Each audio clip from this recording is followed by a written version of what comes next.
अस्सलाम वालेकुम, मेरा नाम है अमार मसूद और आप देख रहे हैं info at Ammar YouTube channel. आज पूरे मुल्क में मौसम बहुत सर्द रहा, लेकिन सियासी माहौल बहुत गर्म रहा।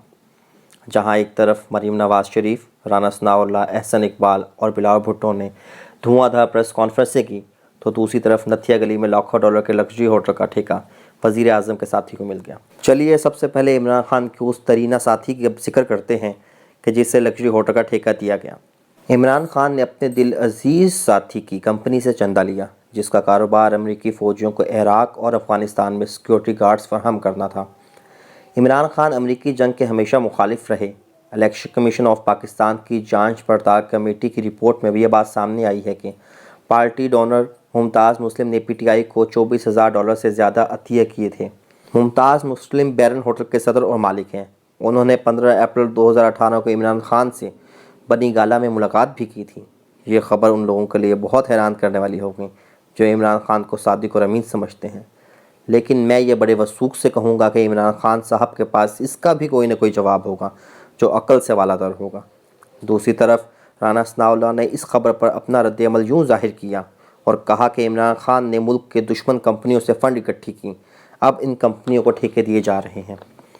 मुमताज़ मुस्लिम जैसे लोगों से लाखों डॉलर चंदा लेते रहे, इन बड़े होटल्स की तामीर का ठेका दिया गया, अब वो ATMs बंद कर लोगों को लूट रहे हैं। वक्त आ गया है, लोग इमरान खान को वज़ीर आज़म हाउस से बाहर निकालेंगे। खैर, राना सनाउल्लाह का ये मुतालबा कहाँ तक सच होता है, ये तो वक्त ही बताएगा। अगर हम मरीम नवाज़ की बात करते चलें तो आज मरीम नवाज़ ने अपनी प्रेस कॉन्फ्रेंस में इलेक्शन कमीशन के PTI फॉरेन फंडिंग केस के हवाले से बात करते हुए कहा कि इस रिपोर्ट में दिए गए इंकशाफात ने इमरान खान के चेहरे से निकाब उतार दिया है और उनका सच अवाम के सामने आ गया है। उनका कहना था कि पाकिस्तान की तारीख़ में किसी सियासी जमात के लीडर या सरबराह के ख़िलाफ़ इस किस्म के इल्ज़ामात सामने नहीं आए जो इमरान खान साहब की पार्टी पर लगे हैं। मरीम नवाज़ ने कहा कि इमरान खान इन इल्ज़ामात के जवाब देने के बजाय अपनी जमात को कहते हैं कि ब्रांड इमरान खान को अवाम के सामने उजागर किया जाए। मरीम नवाज़ ने इसका जवाब यूँ दिया कि नालायकी, नाअहली, करप्शन, झूठ, साजिश, लूटमार, मुआशी तबाही, बेरोज़गारी, गैर कानूनी फंडिंग का जुर्म आपका ब्रांड है। मरीम नवाज़ ने मज़ीद कहा कि स्टेट बैंक के मुताबिक PTI के टोटल 26 अकाउंट्स थे, जिनमें से 18 एक्टिव थे और सिर्फ 4 अकाउंट्स इलेक्शन कमीशन को डिक्लेयर किए गए। और ना सिर्फ PTI ने झूठ बोला बल्कि इन्वेस्टिगेशन को सबोटाज करने की पूरी कोशिश की और ताकत के ज़रिए इलेक्शन कमीशन को मजबूर किया कि रिपोर्ट ना शाया की जाए। ECP रिपोर्ट के मुताबिक आपको foreign funding America, middle east, Canada, Australia, इंग्लिस्तान से मिली और PTI ने 2 कंपनियां स्टैब्लिश की, एक टेक्सास में और दूसरी कैलिफोर्निया में 2010 और 2013 के दरमियान में। इन दोनों कंपनियों के चेयरमैन इमरान खान थे और जो कुछ हुआ वो आपकी मर्ज़ी से हुआ, क्योंकि आप चेयरमैन थे और आपने जानबूझकर हक़ाइक़ को छुपाया और झूठ बोला और गलत सर्टिफिकेट आपने ECP में जमा करवाए। मरीम नवाज़ ने मज़ीद कहा कि बात यहाँ ख़त्म नहीं होती, आपने जमात के ज़ाती मुलाजमीन के नाम पर इलीगल पैसे मंगवाए। इन मुलाजमीन के नाम ताहिर इकबाल, मोहम्मद नुमान अफजल, मोहम्मद अरशद और मोहम्मद रफ़ीक हैं, जिनके अकाउंट्स में पैसे मंगवाते रहे। आज तक इमरान खान ने क्लियर नहीं किया कि कहाँ से कितना पैसा लिया और कहाँ ख़र्च किए। मरीम नवाज़ ने कहा कि जो पैसा आप चोरी फ्रॉड करके मंगवा रहे थे, वही पैसा आपने जमहूरी निज़ाम से आए हुए नवाज शरीफ की हुकूमत गिराने के लिए इस्तेमाल किए। ये एक बहुत संगीन इल्ज़ाम है जिसका जवाब इमरान खान को आकर देना चाहिए। पाकिस्तान का कानून कहता है कि पाकिस्तान की कोई भी जमात फ़ॉरेन कंपनी से फंडिंग नहीं ले सकती और अगर आप ऐसा करते हैं तो पाकिस्तान का कानून है कि ऐसी जमातों का लदम करार दिया जाए। मरीम नवाज़ ने अपनी बात ख़त्म करते हुए कहा कि इलेक्शन कमीशन का इम्तिहान शुरू हो चुका है, अब अदलिया का भी इम्तिहान है। जो नवाज शरीफ के केसेस में तो दौड़ कर फैसले करते थे, हमारा तो सिर्फ अकामा निकला था, अब तो पूरी की पूरी चोरी की रिपोर्ट सामने आ गई है। अब देखना है कि अदलिया क्या फ़ैसला करती है। इलेक्शन कमीशन ने दबाव से इनकार किया, रिपोर्ट जारी की। अब इलेक्शन कमीशन को चाहिए कि तरीक़े इंसाफ के तमाम अकाउंट्स अवाम के सामने लाए जाएँ और उन्हें कानून के मुताबिक सज़ा दी जाए। जबकि अदालतों से भी उम्मीद है कि वक्त आ गया है कि पाकिस्तान में भी इंसाफ का बोलबाला हो। मरीम नवाज़ का ये मुतालबा तो दुरुस्त है, पर अवाम और तमाम सियासी जमातें इस वक्त अदालत के इंसाफ के मुंतज़िर हैं।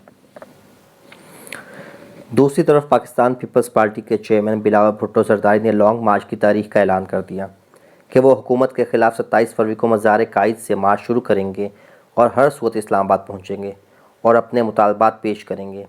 اس کے علاوہ ہم چاہتے ہیں کہ سارے ادارے غیر جانبدار رہیں۔ امید رکھتے ہیں کہ ہماری جدوجہد میں کسی ادارے کی طرف سے کوئی رکاوٹ پیدا نہیں کی جائے گی۔ یہاں پر بلاول بھٹو نے اداروں کی طرف سے مزاحمت نہ کرنے کی درخواست کی ہے۔ بلاول نے یہ بھی کہا کہ ملک میں اس وقت شدید معاشی بحران کا شکار ہے، جو تاریخ میں اس سے پہلے نہیں دیکھا گیا۔ بلاول بھٹو نے یہ بھی کہا کہ اس حکومت نے لوگوں سے روزگار چھینا ہے۔ مجھے آپ کی مدد اور ساتھ کی ضرورت ہے۔ میں سمجھتا ہوں کہ پاکستان کی عوام اب زیادہ انتظار نہیں کر سکتی۔ بلاول نے کہا کہ پاکستان پیپلز پارٹی وہ واحد جماعت ہے جو عوام کو روزگار دیتی ہے۔ پاکستان پیپلز پارٹی کو عوام کے مسائل کا علم ہے۔ بلاول بھٹو نے مزید کہا کہ ہم چاہتے ہیں کہ بلدیاتی نظام کو مزید مضبوط کیا جائے۔ موجودہ حکومت عوام دشمن حکومت ہے۔ اب جی بلاول بھٹو پنجاب کی طرف توجہ دے رہے ہیں، دینی بھی چاہیے کیونکہ یہ سال الیکشن کا سال ہے اور اس کے لیے مقابلہ بھی بڑا سخت ہے۔ ظاہر ہے بھائی جی، تیاری بھی تو خوب کرنی ہے۔ بہرحال ادھر فواد چودھری صاحب نے بھی ایک دھواں دھار پریس کانفرنس کی۔ فواد چودھری نے کہا کہ پیپلز پارٹی اور نون لیگ کا دور ختم ہو چکا ہے۔ سچ میں؟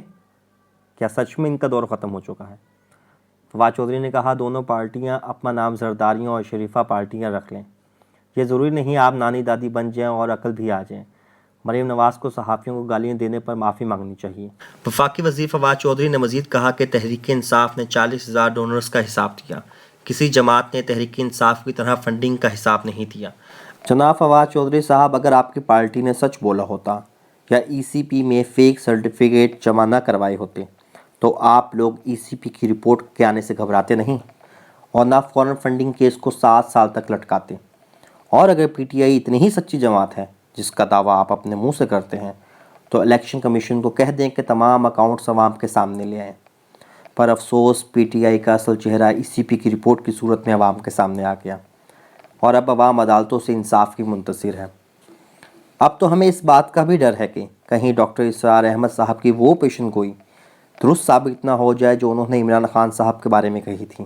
اسی کے ساتھ ہی مجھے دیجیے اجازت، آپ سے ملاقات ہوگی اگلے ولاگ میں۔ اللہ حافظ۔